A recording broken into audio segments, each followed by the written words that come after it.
मैं और हाशिर हम दोनों मिल के आए हैं इधर। अनम लोग लेके आ रही हैं पट्ठे चारा, उनसे लेके जाएंगे मोटर बाइक पे रख के। यार आप चेक कर सकते हैं कि एक साइड से हाशिर ने मोटर बाइक को पकड़ा हुआ है और दूसरी साइड से हैंडल को मैंने पकड़ा हुआ है। वैसे हाशिर ने दोनों साइडों से हैंडल को पकड़ा हुआ है अपनी तरफ से, लेकिन इस साइड से तो कुछ ज़्यादा ही पकड़ा हुआ है ना।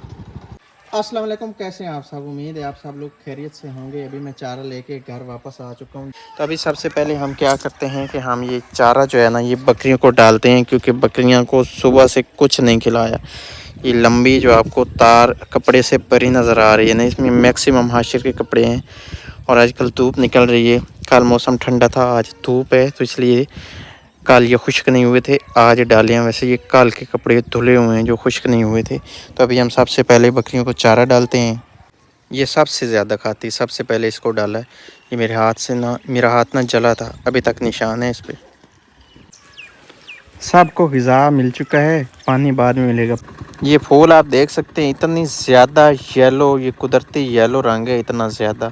और इस तरह का येलो रंग मैं तो पहली बार देख रहा हूँ। अगर आपने पहले भी देखा है तो कमेंट बॉक्स में बता देना, बट मैंने पहली दफ़ा देखा है इतना ज़्यादा येलो। ये परिंदा ना आपको अक्सर देहातों में नज़र आता होगा, शहरों में ये कभी नहीं होता, या अगर हो तो बहुत कम होता है। इसलिए नहीं होता क्योंकि ये कच्ची ज़मीन पे अंडा देता है, और ज़मीन भी वो जिसमें खेत हों, सुनसान जगह पे ये ज़मीन में अपना घोंसला बनाती है, उसमें अंडा देती है। इसको हम टटैयर बोलते हैं। और ये रात को ना पैरा लगाती है, जो ही कोई चीज़ देखती है, जानदार चीज़ जो चल रही हो, चाहे जानवर हो या इंसान हो, फिर ये बोलने लग जाती है। तो इस तरह से इसका कुछ सीन है। ये रात को कुछ भी देखे इसको नज़र आता है, ठीक है, रात को ये बोलती है, बहुत ज़्यादा बोलने लग जाती है। हर किसी को पता लग जाता है कि यहाँ ये बोल रही है, इधर कुछ है जानदार जो घूम फिर रहा है। यार हमारा जो हाशिर है ना, ये रात को एकदम से इतना ज़ोर से डरता है ना कि हम डर जाते हैं कि इसको क्या हुआ है। और ये मुसलसल तीन रात से ऐसा हो रहा है। और इसको ना अगर कोई मसला होता, कोई पेट में मसला होता या कुछ भी होता, तो फिर दिन को भी ऐसी हरकत ये करता, दिन को हरकत नहीं करता। ये रात की जो रात गुजरी है उसके 1:30 बजे इतनी ज़ोर से इसने चीख मारी कि दूसरे कमरे वाले भी उठ के कि क्या हुआ है। उठा लो इसको। ये ना अचानक पता क्या करता है, अचानक अब्बू जी अम्मी जी ऊपर चढ़ता है, चिपकता है, या तक पहले ये नहीं चिपकता था। तो हाशिर का हमें कुछ समझ नहीं आ रहा कि इसको पता नहीं क्या है। ये अब बिल्कुल ठीक है, और जो ही रात होगी फिर ये सो जाएगा, और फिर ये आधी रात के बाद नहीं सोता। 1 बजे के बाद ये फिर ऐसे एकदम से चीख मारेगा, रोएगा, फिर बार बार बस 10 मिनट के बाद फिर से रोता रहेगा। मुझे जैसे मतलब माँ गुम हो जाती, इस तरह से हाथ मार मार के चेक करता रहेगा कि मैं पास हूँ, या फिर उठ के बैठ जाएगा, या फिर जागता रहेगा, फिर सोता नहीं है, फिर जागता रहता है, रोता रहता है, पता नहीं। फिर मैं बड़ी परेशान होती हूँ। ऐसे फिर मैंने इस पे आयतल कुर्सी पढ़नी, 4 कुल पढ़ के वो इस पे मैंने दम करना, फिर भी इसकी वो जो है ना कुछ टाइम ठीक हो जाना, उसके बाद फिर से वही हालत। 4-5 दिन से ऐसा हो रहा है कि मेरी जो नींद है ना वो इतनी ज़्यादा डिस्टर्ब होती है, मैं सोती भी नहीं हूँ। जब ये हाशिर ऐसे चीख मार के उठता है ना, उसके बाद मुझे खौफ इतना आता है, मैंने सोना नहीं होता, मैंने फिर ना बस मैं जागती रहती। अब इसका हमें नहीं पता, अगर आपको पता है तो आपका इंतज़ार करेंगे हम। आपने गाइड करना है, कमेंट में बताना इसको क्या मसला है। कि ये ना दूध बिल्कुल नहीं पी रहा, कुछ खाता नहीं, कुछ भी दूध कम है पीता तो है। ज़बरदस्ती थोड़ी सी खाएगा। जैसे माशाल्लाह से पहले खाना पीना इसने शुरू कर दिया था ना, उस तरह की हालत में आज 4-5 दिन से नहीं है। दिन को रोता तो नहीं है, दिन को ठीक ही रहता है। इनको ठीक रहता है, तो फिर शाम के वक्त बड़ा चिड़चिड़ा हो जाता है। शाम के वक्त इसने रोना, बहुत ज़्यादा जिद करनी, पहले ऐसे नहीं करता था माशाल्लाह से। अल्लाह पाक का लाख लाख शुक्र है कि जब से हाशिर हुआ इसने रात के वक्त शाम को कभी मुझे तंग नहीं किया था।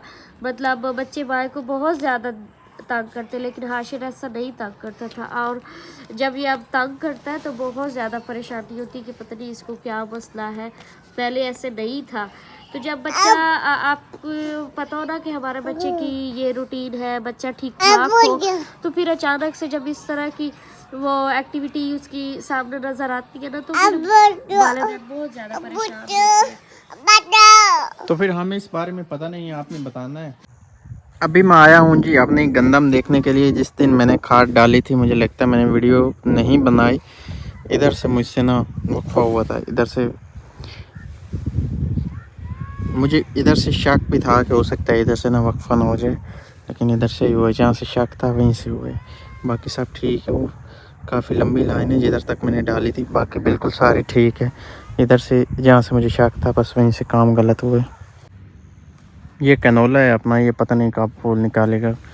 कोई 8-10 फूल ही इसमें नज़र आ रहे हैं, बाकी सारे अभी तक नहीं निकले हैं, लेकिन फूल बने खड़े हैं।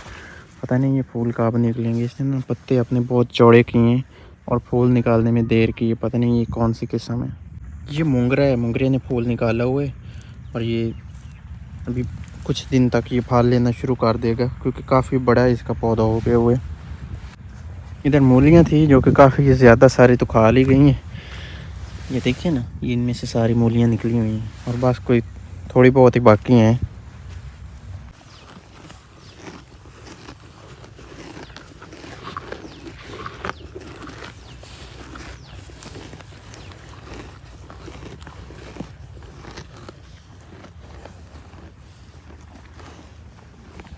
हमारी ज़िंदगी का ये पहला लेसन है जी, और ये सही नहीं हुआ जी। जैसे इसको होना चाहिए था वैसे नहीं हुआ। फिर भी चलो ठीक है, गुजारा कर जाएगा, लेकिन जैसे मुझे उम्मीद थी वैसे नहीं हुआ। ये वाला ठीक है, वो अगला वाला जो है ना ये कमज़ोर है, ये वाला कमज़ोर है। ये पालक का इतना बड़ा पौधा है और इसके साथ ये शलजम है। ये पालक है। ये अमरूद है जो कि बिल्कुल ताज़ा और अभी कच्चा कच्चा है। वैसे ये कच्चा अमरूद भी खाया जाता है, ये भी मज़े का होता है, जो इस पौधे से अभी अभी बच्चों ने तोड़ा है। तो ये लो जी, बल्कि 13 नहीं। ये अमरूद लगे खड़े हैं दो, एक ही टेने के साथ ना 2 अमरूद हैं चौड़ा। यार ये ना हमारी रेत है, घर का काम जो जल्द शुरू करवाना है। जल्द का मतलब ये अगला साल अभी आने ही वाला है। चंद दिन ही रह गए हैं तो ये ख़राब हो रही है यार। सबसे पहले इस रेत को ही हमने लगवाना है, उसके बाद हम नई रेत डलवाएंगे, क्योंकि रेत जो है ना हमारी आधी ट्राली रेत की थी जो कि अभी थोड़ी रह गई है। सारी इधर उधर ना अब इसमें इस घास में काफ़ी ज़्यादा रेत मिक्स हुई पड़ी है, इधर उधर ना फैलती रही। और ये हमारी बजरी थी, ये ज़्यादातर अभी मिट्टी में मिक्स हो गई। ये काफ़ी सारी थी, कोई 10 फुट के करीब थी, लेकिन अभी इसमें से कितनी पड़ी है, 3-4 फुट भी बड़ा मुश्किल ही होगी, वो भी मिट्टी वाली होगी जो होगी। इस रास्ते से मैं पिछले साल सर्दियों में गुज़रा था और आज फिर घर जाते हुए गुज़रा हूँ। मैं भी घर जा रहा हूँ। इस रास्ते से ना गुज़रने का बड़ा मज़ा आता है। ये प्योर खेतों में से गुज़र के रास्ता जाता है। इस साइड पे गंदम और कमाद था जो कि काट चुका है, और इधर सरसों में राया है। ठीक है, आजकल राया जो है ना देहात में बड़ी खूबसूरती बनाई हुई है राया ने।